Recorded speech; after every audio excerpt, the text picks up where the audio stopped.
Servus, Glück auf und herzlich willkommen zu einer weiteren FC Bayern Taktik Fox. Leute, ich zeige euch hier meine Aufstellung gegen den SV Werder Bremen. Bevor ich das tue, wie immer der Hinweis, wenn euch gefällt, was ihr seht, lasst gerne ein Abo da, damit unterstützt ihr einfach das, was ich hier tue. Vielen lieben Dank dafür. Ja, und damit rein in den Bums. So, wie wäre meine Aufstellung gegen Werder Bremen? Neuer und Heavy Selbstläufer, oder? No-brainer. Alles andere wird ein bisschen interessanter, denke ich. Ich würde auf jeden Fall schon mal den ganzen Bums ein bisschen in Anbetracht auf das Leverkusen-Spiel ausrichten. Von daher, Upa kommen wir nicht drum herum. Ich würde einen Eric Dyer daneben stellen.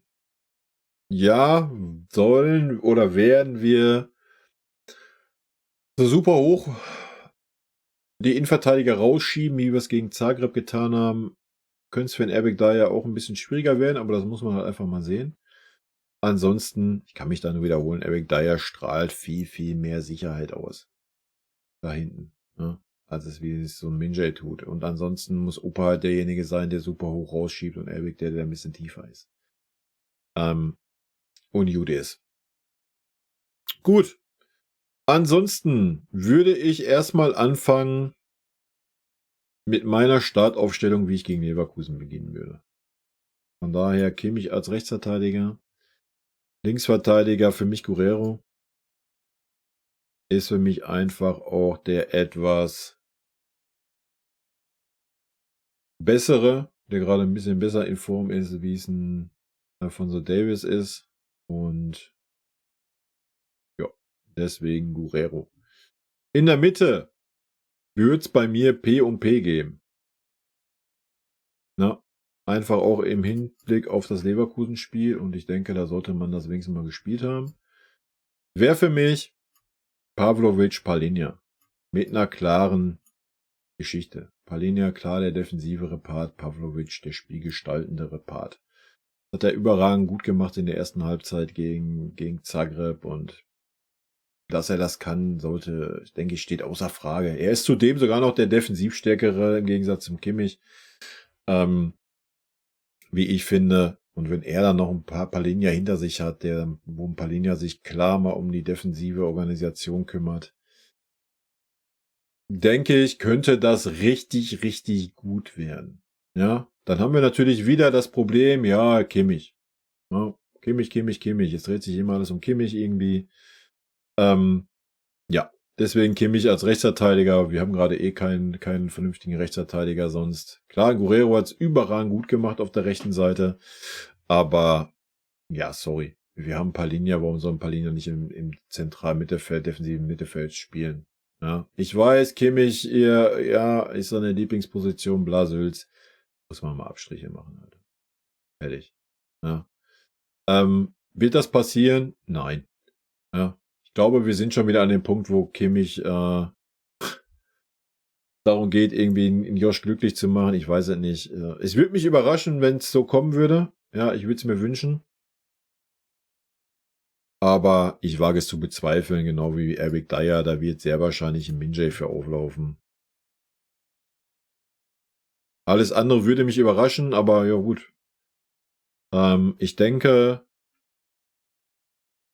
auf die jetzt gesehenen Leistungen, die wir gesehen haben von Minjay, ist es jetzt an der Zeit.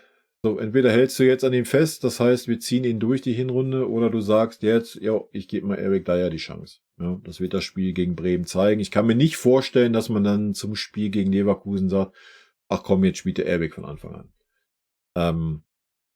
Das kann ich mir nicht vorstellen. Deswegen denke ich, wenn man da ein Umdenken hat, dann wird das jetzt vorstatten gehen, dass ein Eric Dyer und ein Opa sich auch noch ein bisschen auf Wettkampfniveau einspielen können.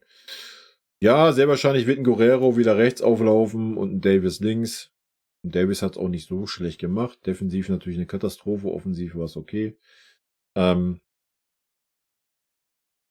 auch da, vielleicht überrascht uns ein Company, vielleicht kriegt auch mal ein Atzen eine Chance.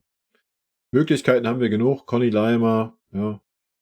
Also, mal abwarten. Hier geht es darum, wie ich aufstellen würde, aber wir werden natürlich ein bisschen mutmaßen, wie die Aufstellung sehr wahrscheinlich sein wird. Gut. Ja, damit haben wir ja schon wieder 6 Defensive auf dem Feld, 1 Offensiven.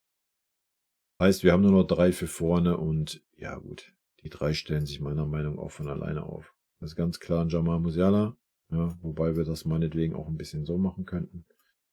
Jetzt nicht auf die Halbposition, einfach mal, um das darzustellen. Also ich sehe Musiala nicht hier als so super offensiven Zehner. Ich sehe ihn schon so ein bisschen als 8,5er, der sich die Bälle auch ein bisschen mehr aus der Tiefe holt. Das ist seine Stärke. Ich denke, um Michael kommt man nicht drum herum. So gar nicht in meinen Augen. Ja? So wirklich gar nicht. Ist für mich der Stärkste, der am meisten will und jedes Spiel, was er spielt, tut ihm natürlich auch gut für die Abläufe. Er ist noch nicht so lange im Verein. Linke Seite, schwierig, würde ich echt nach Trainingseindruck machen. Ja. Gnabry wirkte sehr müde am letzten Spiel. Sané wirkte, er braucht Minuten. Tell, seine Aussagen haben mir sehr, sehr gut gefallen, dass er selber gesagt hat, er war einfach zu schlecht in den ersten Spielen. Wenn er gerade super stark im Training ist, sollte man vielleicht einen Tell auch nochmal die Chance geben, auf der linken Seite anzufangen. Ansonsten hast du einen King. Ja.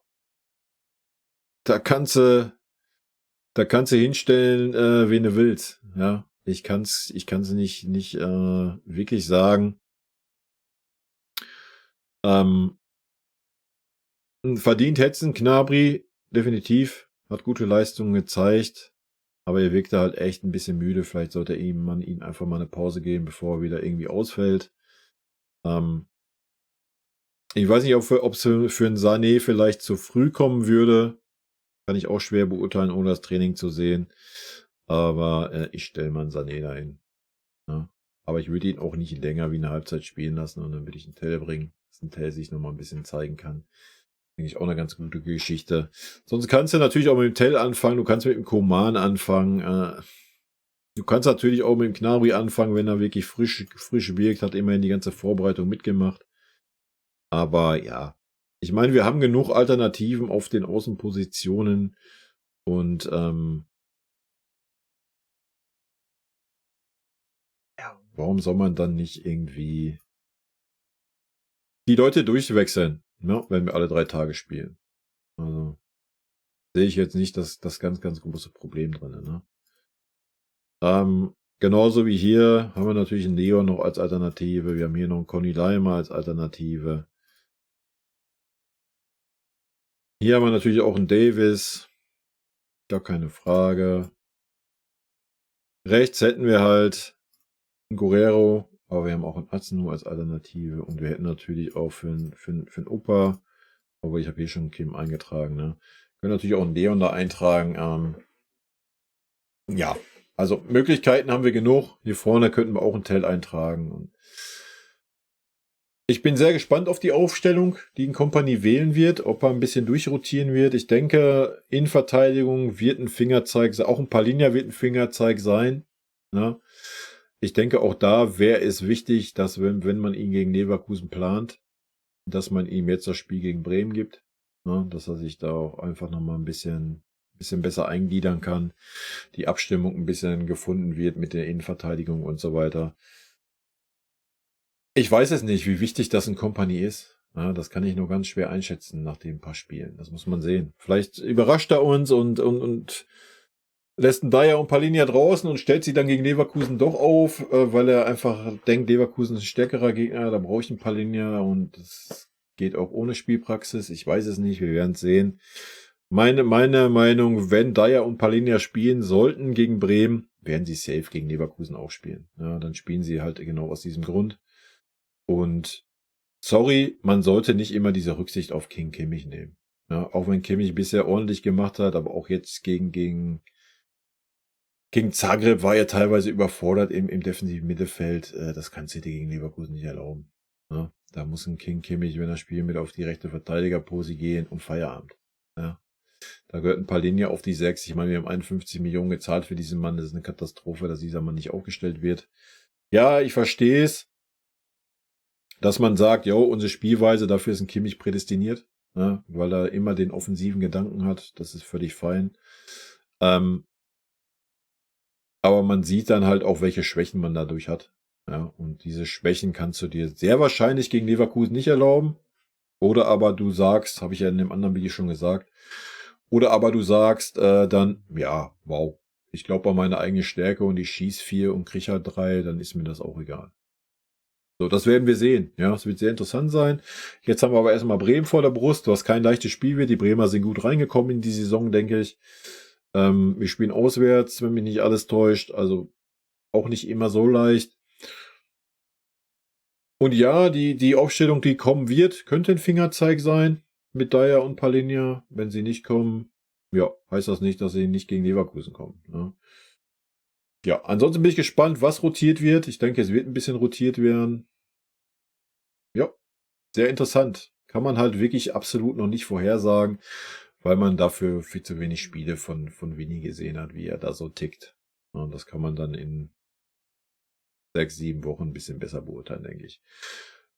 Das wäre auf jeden Fall meine Aufstellung mit dem Hintergedanken natürlich das Spiel gegen Leverkusen. Ja, ich denke mit Dyer, Palhinha, Opa, auch ein Pavlo davor, dass man sich das mal einspielt, weil die haben wir so zusammen noch gar nicht auf dem Feld gesehen. Und da wäre das vielleicht nicht so schlecht. Ist ein bisschen die defensivere Geschichte, gar keine Frage. Als wenn da Kimmich und Pavlovic in der Mitte rumeiern und Minjay mit auf dem Feld steht, der noch super offensiv wegverteidigt.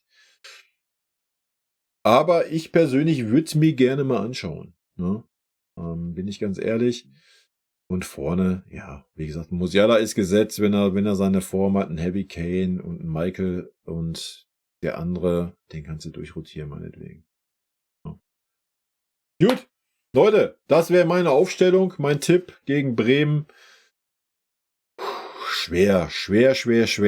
Also zu 0 sehr wahrscheinlich nicht. Ja, je nachdem, ich meine, wenn diese Aufstellung kommen würde, würde ich zu 0 tippen.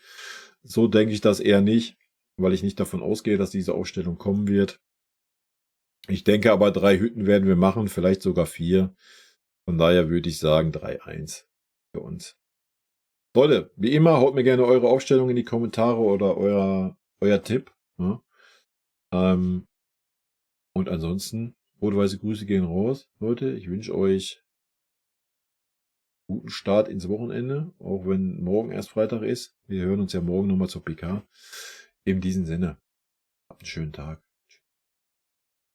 Vielen lieben Dank für euren Support hier auf dem Kanal. Und in diesem Sinne, gute Freunde kann niemand trennen.